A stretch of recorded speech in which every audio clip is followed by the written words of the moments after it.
Hi!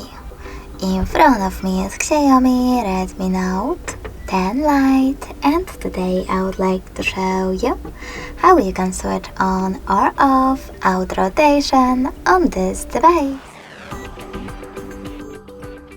You need to start by opening Tab menu. Now look for lock orientation icon, and when you find it, click on it.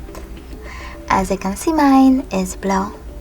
That means that auto rotation is disabled, but you can always enable it by tapping on the same shortcut again.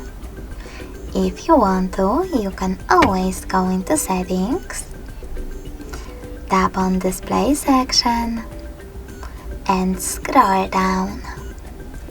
Then manage auto rotation by tapping on this switcher next to auto rotate screen. Thanks so much for watching. If you enjoyed this video, smash that like button, comment and subscribe. Bye!